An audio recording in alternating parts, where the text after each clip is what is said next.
Hey guys, welcome back to the Interceptor. We're here with another Alliance War video. This is going to be Alliance War Season 61, War number 9, and we have a pretty nice war on my main account today. A bit of a smaller war on my alt, but you'll see why. And the other Alliance actually banned Sheath, which is not insanely common, but it's somewhat common. I'm pretty sure we ban her. It's like a 50-50 in Masters, like half of the Alliances ban her, half don't. And I don't know what's been up with this Dark Phoenix recently, because there was a while where I was consistently ending this fight at like 75 to 80% health, and I don't think I've ended it over 60% health in probably the last 5 attempts. So I don't know what's been up, but I just feel like my RNG on Hazard Shift has been so bad recently. And I'm going to take it again twice in this war, but right there, Hazard Shift is reduced to a 16.6% chance, or like a 15, something like that. It's like a 15 or 16% chance to trigger when you have Fate Seal on. And for some reason, I feel like it's just triggering way more than that. So like they're that heavy kills. On my alt account this war, we're actually not going to bypass Immortality, so we're going to lose even more health. But we ended that with just barely over half health, and I just don't know what's been up. I feel like that fight was not any different from any other time I took it, but who knows. Anyways, next up here on node 18, we are taking this Weapon X with Angela. Pretty straightforward fight. We're going to go for the SP3 cycle, and that's just going to make sure that we don't trigger the Indestructible too often. I actually didn't remember going for that SP1, but it kind of makes sense, because if you can get to your SP1 here, yeah, then you waste the Indestructible timer while you have to wait out the Unstoppable anyways. And then here, we're trying to wait out Berserk so that I can do some extra damage. Or rather, not extra damage, but damage that won't be healed back. And we do actually get a couple nice corner dexes, and then I get hit once, but we're going to regen a lot of that back, so it's fine. And yeah, we're just going to try to kill here before he gets to his second Berserk, and we are going to be successful. This was only a rank 3, but we did kill with a good amount of time left before he could even build charges, and then from there he would have to build 25 charges to get back into Berserk. So I definitely would have killed a rank 4 on that node had I not been fighting a rank 3. Or like I would have killed before the second Berserk triggered, is what I was trying to say, if I didn't fumble that. But we are going back over to Path 9 here, and we are going to be taking Arnim Zola. Arnim Zola on node 27. And I don't really know what it was about this Arnim Zola specifically compared to other ones I've taken on Hazard Shift. I feel like I just took way more Hazard Shift damage, or just damage in general here, than normal, because I've taken Zola on 43 and on 45 and ended with more health, like way more health than I'm going to end this fight with. Now, to be fair, I did only heal to 92. Like I was at 92% and I didn't heal. So I am going in with less, and I'm obviously going to lose some health to suicides. We're going to go for an SP3 cycle here because we are going to get cowardice on us if we throw specials anyways, so there's really just no good reason to. We're going to push Arnim Zola to his special 2, just because for me personally, I prefer dealing with the disintegration damage rather than giving him Energize, and the Energize also gives him attack rating, so I just prefer it. But it doesn't actually make that much of a difference. It's probably the same. Like the trade-off for the disintegration damage is that you're going to be taking more block damage and he's going to get more specials, so it's basically an even trade.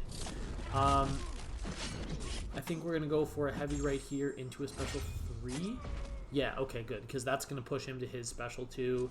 And it's a very safe matchup, obviously, because I can parry non-contact, so I can always just remove his charges whenever I want. And my Angela's Sig 200, so as long as I have 3 buffs on me at all times, then the duration of all Hazard Shift is 0. And in this fight, I usually have like 5 or even 6 on me, so if the duration would be like negative over 100%. Something ridiculous.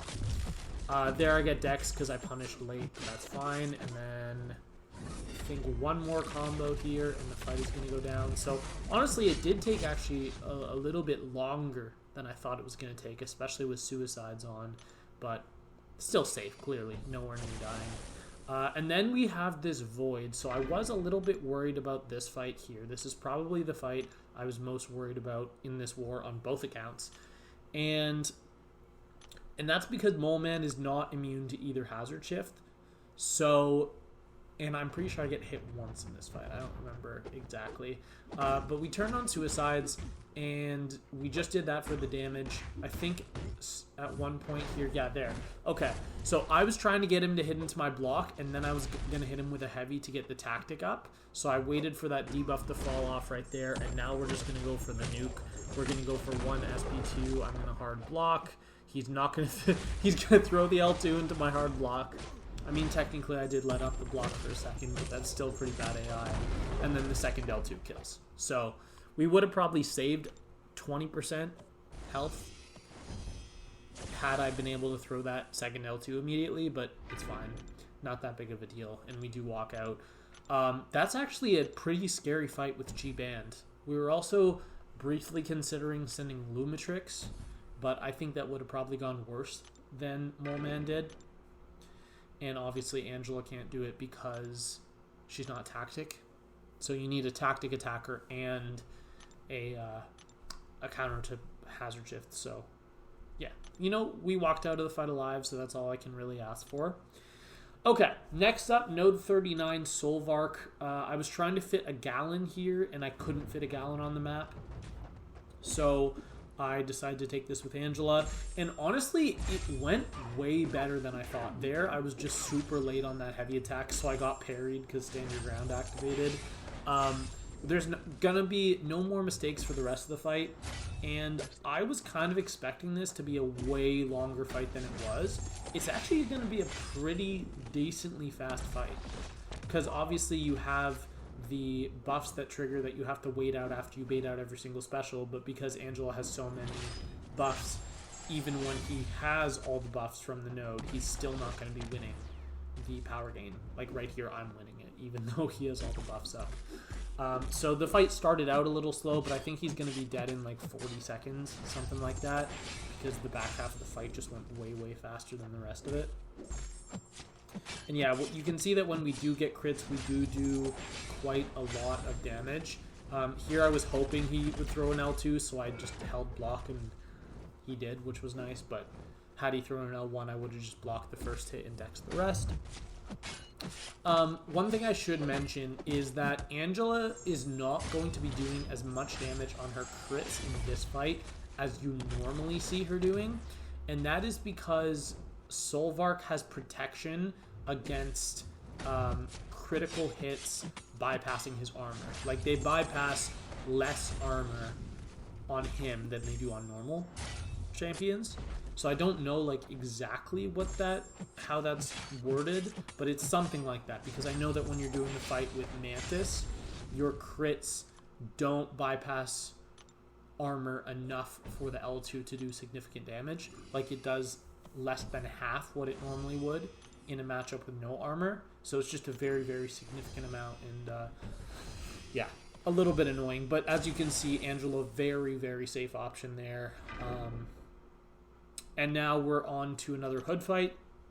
So this is going to be Node 41 Arcade.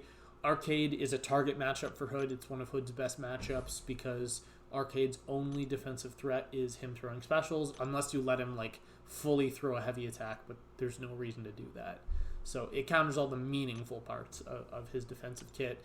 And I don't even know what boost that was. I think that was a PS1. I don't actually remember. Let's see. Yeah, it was a PS1. Okay.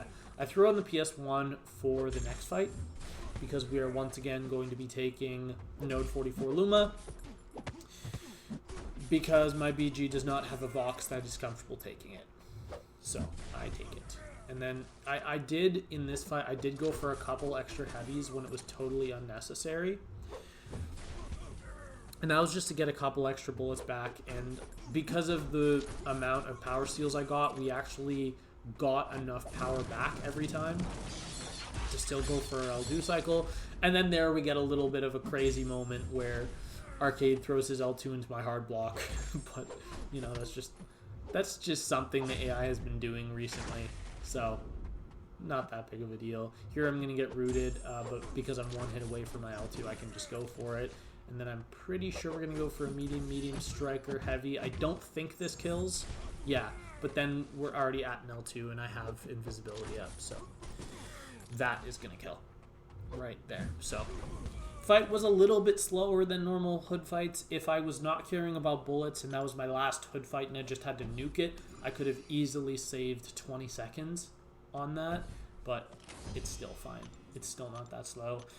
And this Lumatrix is going to go well. I'm not going to get hit, but I'm going to lose a lot more health than I did last time. So 44 Luma, another... I think I was talking about it a bit earlier. A bit of a sketchy matchup. Very doable if you're an experienced hood player. And technically you could be screwed by just really, really bad AI. With him just randomly spamming heavies and special ones into your block. But that's only happened once when I've taken this fight. I've taken it 7 times now. This is the 7th time. And then here, okay, I did make a mistake right there. I shouldn't have thrown that L1, but what I didn't realize was that after one of my hits, he was left at... Here I'm going to go for a naked intercept just to reset my hexes because I don't want them to expire. Because if they did expire, the fight would be way, way longer because they would do less damage if they expire on their own. There we get some pretty bad hazard shift RNG and I get 5 DOT on me. It triggered 3 hits in a row, and then when I triggered my Fate Seal, it triggered again. And then there we get bad luck because the 65% chance for my Fate Seal to fail, his invisibility did not trigger. So that was unlucky, but I think this is the last L2 we need, and then the fight is going to be over. So, again, I didn't get hit, but he threw 2 special attacks, so not the most fun thing. And we get down to 50%, but not close to dying. Like, nothing to be concerned about. I was still somewhat happy with how that attempt went. Given the AI, I did pretty well. Alright, next up, Sentinel on node 47. It's a decently common placement. We normally see this probably 2 or 3 times a season. So far this season, I think we've seen it 3 times. I've taken it twice with Hood, and I've sent Prowler here once. Pretty straightforward fight. I understand the logic behind him being placed on this node, but Hood just hard counters the node. Like, I'm not exaggerating when I say, as soon as you get to your first L2 of the fight, Hood turns off literally every single node here. It becomes a nodeless fight. There is genuinely no nodes. So it's just Hood versus Sentinel. Hood versus Sentinel, as I've said many times before, is a fantastic matchup because not only is your burst damage all energy, so he doesn't resist any of it, but you also ignore armor when you are invisible. So you will do more damage on your hits as well. That is while you have invisibility up, compared to other champions, but still. There probably should have held that L2 because, as you can see, the hits themselves aren't doing that much damage relative to his health pool, so you're not going to get that much power back from just Mystic power backs. So that definitely delayed the fight a bit. I wish I had waited for my invisibility to come back, but we are going to get our invisibility right here. Yeah, okay. And then I'll probably go for like 2 or 3 more SP2s. I don't know, maybe only 1 more. I probably only need 1 more from here. Yeah, I think that's enough. This will kill if I heavy here. Okay, I went for an extra SP2, but I guess that was just to be 100% sure it would kill. And yeah, this is overkill. 377k. Burst kills pretty nicely. We have 1 fight left, actually. We had a nice 9-fighter war. It kind of just lined up that way. Then I had good counters for every fight.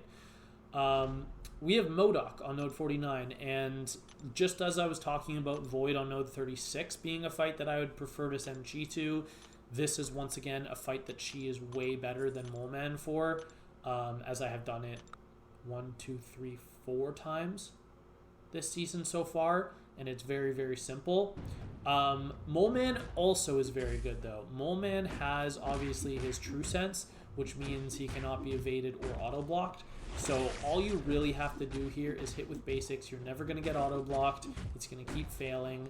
But what you do not want to do is you do not want to get yourself pushed into Frenzy. There I had an accidental parry, but I'm going to shrug it because I'm Mole Man, and he only hit me 3 times. And that all got done by the invuln boost. But I really don't like the way that I played this fight because I kind of transitioned. I noticed that the tactic was going to keep giving me my charges, so eventually I was going to get into the mole thing or whatever it's called. And then there, I should have done 1 hit into the SP2, but I was not paying attention. There we get parried, we eat a special 1. Yeah, a bit of a bad moment for me, but there we get a nice heavy off using our punch as an assist. And I think we're going to do it one more time right here. Nice, remove the auto block, and then we're about to kill. So, not the cleanest fight in the world. I think I took combos on 2 occasions, but the fight does go down safely, and nothing to be worried about. I mean, I still ended at 74% health. I almost said 94. Okay, so that's it for my main. Pretty big war, 9 fights, but let's get to my ult now. We are starting out once again on Path 9. We're taking the same Dark Phoenix with Hood, except something is going to happen in this fight that I've never had happen in this matchup before, which is that I'm almost going to run out of bullets. Now, if you look at my team, you'll notice that there's no Mojo, there's no Mole Man, there's no other champion to give me bullets back. But I still would not think that this would be a fight that I could run out on. And I'm not going to run out, but I'm going to almost run out, and that's going to cause me to change my play style to kind of milk my bullets slightly more, and that is going to mess me up. So, yeah, we're going for our L2s at this point. She's at 70%. I'm still cycling my L2s. I'm not too worried, but I finished this L2, and I look at my bullets, and I'm like, I'm at 5. So I go for my heavy. I know that if I let my invisibility expire here, I'm going to get a bunch of bullets back. So I did let her throw that L2, which means I know I'm going to get the DOT on me, but I don't really have a choice. Here, instead of baiting this L2, what I should have done is I should have just got my invisibility up and thrown an L2. But unfortunately, as you can see right there, even though I had Fate Seal up, we are going to fail to bypass Immortality, which I know is a chance, so I'm not shocked, but I'm spamming dash back so that she doesn't throw a special, and then we just wait out the Immortality and hit her once. So didn't die, but certainly a scary moment when I was taking all that Nova Flame damage, and then yeah, just not that fun. This was played really poorly, this fight. This is Node 18 Arcade, and I'm going to be using my Bastion for it. I just really didn't like the way I played this fight. I don't know what it was. I felt like I was getting more combat power rate in this fight than I normally do, so I was getting pushed to Special 2 by accident when I was trying to throw Special 1. So we're going to hit a couple parries off the start of the fight. I knew that he would start with tokens because I'm running the recoil masteries. But the plan for this fight is don't hit in poison, and if I do hit in poison, the only hits I want to do would be heavy. Like right there, I got a poison, so I got tokens on myself. Gonna go for this heavy, and then I'm gonna go for this L2. I shouldn't have gone for this L2 because I'm only gonna get 1 Fury because I didn't have my infection up yet, or like enough charges up yet. But here, I want to wait out the I want to wait out the, what's it called? The Indestructible. And now I'm at an L1, so I'm going to, I should have just thrown it. Like, I don't know why I didn't throw that L1. It would have been smart to do that, but whatever. So we're now in a bad scenario. I mean, I do have 2 Furies up, but I'm going to do it again. Like right here, I'm going to, I don't know why. I don't know what the interaction is there, but I keep getting pushed to Special 2, and I'm getting way more combat power rate than I thought. So there I'm going to make a mistake, throw the L2 into the block. I don't know, I just was really unhappy with how this fight went. I never felt like I was in control of this fight. Like right here, I'm pretty sure I'm just going to hard block and go into the L1 right here because I know I'm the first hit he won't take damage from, but I probably could have saved a minute on that fight. Or at least 40 seconds. A little under half of it. I don't know.